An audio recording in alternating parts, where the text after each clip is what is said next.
Por que às vezes você toma decisões e para e pensa, por que eu fiz isso? Por que você toma decisões absurdas? Por que às vezes você quer mudar e quando você vê, você está fazendo as mesmas coisas do mesmo jeito? Isso tudo é explicado por esse livro aqui. É o livro Rápido e Devagar, do Daniel Kahneman. Inclusive ganhou o Prêmio Nobel. E eu vou conversar sobre esse livro com você hoje. Vem comigo, vamos aprender um pouco mais sobre duas formas de pensar. Vamos lá? Primeiro ponto. Quando você decidiu ler esse livro, provavelmente você já achou ele grande, né? Já olhou assim e falou, nossa, livrão, muito grande. Ixi, acho que eu não vou dar conta de ler esse livro, não. Peraí, isso aí já pode ser uma ancoragem. No segundo momento, você já se viu na seguinte situação? Você está numa fila de supermercado, beleza, está na fila lá de supermercado, você já fez a compra, já passou 1 hora fazendo compra, você está ali na fila, já ficou uns 15 minutos na fila, de repente aquele caixa fecha, você fica estressadíssimo porque o caixa fechou, você já estava 15 minutos na fila e o caixa fechou. E de repente o sistema todo do mercado para de funcionar. Você tem duas opções, ou você vai embora, ou você continua esperando. A maioria das pessoas continua esperando, embasado na seguinte afirmação: eu já fiquei aqui esse tempo todo, agora eu vou continuar e vou terminar. Esse é mais um viés, uma heurística do pensamento. Você toma decisões embasadas em formas de pensamento. E é sobre isso que nós vamos conversar hoje. E se você ainda não se inscreveu aqui nesse canal, se inscreva nesse canal, compartilhe esse vídeo com mais pessoas. Vamos lá? Para começar, tudo isso que aconteceu com vocês, essa dificuldade em ler o livro rápido e devagar, é exatamente os dois personagens que ele começa a abordar no livro, que é o Sistema 1 e o Sistema 2. O Sistema 1 é esse que as coisas é mais fácil, né? Que as coisas estão dentro da zona de conforto, é tudo no campo da intuição, é aquele pensamento mais rápido, mais prático, porque ele pega sempre aquelas memórias mais recentes e aquilo que você faz numa quantidade de vezes maior ou que está baseado nas suas crenças. Ou seja, aquilo que você tem familiaridade, tá ali no campo do seu conforto, você já sabe mais ou menos o que é, pá, você decide aquilo e já começa a operacionalizar isso. Mas isso pode acontecer como? Quando você pega um livro fino, com uma didática bem fácil, bem fluida, você está lendo aquele livro, às vezes, no Sistema 1. Porque ele traz um conforto para você, porque você já tem familiaridade com aquele tipo de leitura e você já se sente bem em ver que o livro é fino. Você já sente, eu dou conta. Esse livro aqui eu gosto, um livro desse tamanhozinho eu gosto. Aí você pega esse livro aqui, primeiro impacto que já dá é o tamanho, porque eu vi a cara de vocês quando vocês viram o livro físico, né? Aí vê 500 páginas e já começa a doer.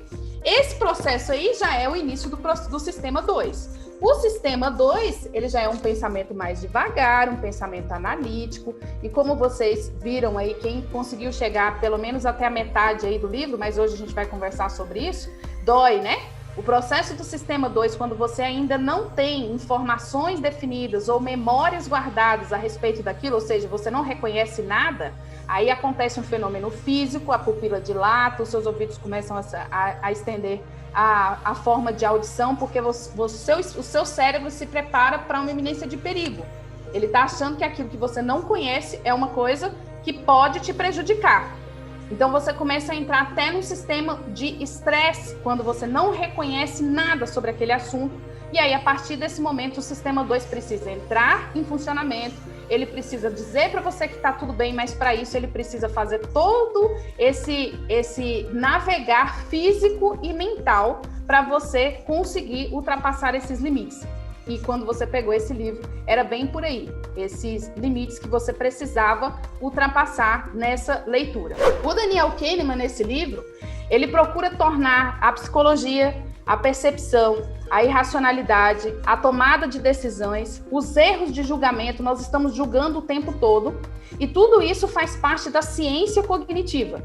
Então, aquilo que no livro ele chama de heurística é a ciência cognitiva, que é a forma como nós pensamos, os nossos modelos de pensamento. E esses modelos de pensamentos todos estão pautados nas nossas experiências. Aqui vocês vejam que nesse livro a linguagem é diferente de crenças limitantes que a gente vem colocando até agora. Mas é só a linguagem que é diferente. Mas o tratar a ciência cognitiva também é o modelo de crenças, que crenças é tudo aquilo que você tem como verdade. Então, as informações bases que você tem são as verdades que você tem e é isso que você aciona nos processos decisórios. Mas aqui ele traz também os vieses, né? Que torna esses julgamentos efetivos nos momentos de decisão, a todo momento nas nossas vidas. Então, a intuição, a estatística, tudo isso o Daniel Kahneman trouxe nesse livro. Então, essa quantidade enorme de folhas tem vários estudos, e são estudos que ele colocou para medir o comportamento das pessoas. Esse livro está no âmbito da economia comportamental. Então, ele mede o comportamento das pessoas para provar determinadas afirmações na ciência cognitiva da economia. É por isso que ele é mais extenso. Se vocês observarem, à medida que ele vai falar do viés da confirmação, da perspectiva, do viés da condição da perda, ele fala vários exemplos que ele aplicou com pessoas reais, colocou as pessoas num campo de observação, inclusive um outro experimento com crianças, colocou as afirmações para as pessoas interagirem. Então, não é simplesmente algo aleatório. Ele pensou e colocou para estudar como as pessoas se comportam mediante aquelas afirmações. E é isso que faz com que esse livro seja tão rico, tão importante para a economia comportamental e importante para vocês, para todos nós, para que nós possamos tomar decisões mais conscientes e que a gente entenda que temos um sistema 1, temos um sistema 2, e que nós estamos sujeitos ao sistema 1 o tempo todo. Então, a gente precisa reconhecer em nós o que é o sistema 1 e o que é o sistema 2. Caso contrário, nós seremos sempre direcionados pelos gatilhos mentais acionados rapidamente no sistema 1. E por que acontece com a maioria das pessoas que não reconhece o que é sistema 1 e sistema 2? Elas acabam agindo no automático muitas horas, às vezes muitos dias e às vezes muitos anos. E elas perdem a direção e o controle das próprias vidas. Às vezes nós nos julgamos completamente racionais, em vista daquilo que a gente sabe, em vista do conhecimento, daquilo que a gente lê, mas quando a gente percebe num livro como esse, o tanto que nós somos influenciados, dá até para pensar, nossa, então será mesmo que eu sou racional? Porque parece que com tudo isso que o Daniel e o Amos estão colocando aqui nesse livro, eu caio em tudo isso. Acontece direto comigo isso. Parece que eu estou envolvido nesses vieses o tempo todo. E isso é importante, isso é crescimento do ser. A metodologia Mente Rica é o método que os seus rendimentos crescem na medida que você cresce. Então, você cresce enquanto pessoa. E para você crescer enquanto pessoa, você tem que se expor ao autoconhecimento. E quando você se expõe ao autoconhecimento, às vezes você olha para você e pensa, caraca, o que eu fiz até agora? Eita, será que eu estava o tempo todo movido por esses vieses de julgamento? Será que é isso mesmo? E aí a gente entra num modo de reflexão, mas é isso que faz evolução. É isso que vai fazer você crescer como pessoa. É você ver no seu comportamento no dia a dia o que você foi sujeito a forte influência e o que você julga o tempo todo, né? Os julgamentos aos quais você se expõe e é exposto. Ele fala sobre o processo de pensamento ilógico, que é esse momento em que você está no modelo automático. E principalmente as jogadas do mercado de ações. Por que esse livro fez tanto sucesso dentro da área de finanças? Porque ele faz com que nós compreendamos o comportamento das pessoas que jogam no mercado de ações, que jogam no mercado de investimentos. O que faz com que essa pessoa queira se arriscar, uma pessoa queira se arriscar mais e outra menos? Por que as pessoas que estão aqui, meus colegas que trabalham com educação financeira e os nossos parceiros aqui, consultores de investimento, por que esse livro é importante para vocês? Por que esse livro é importante para nós?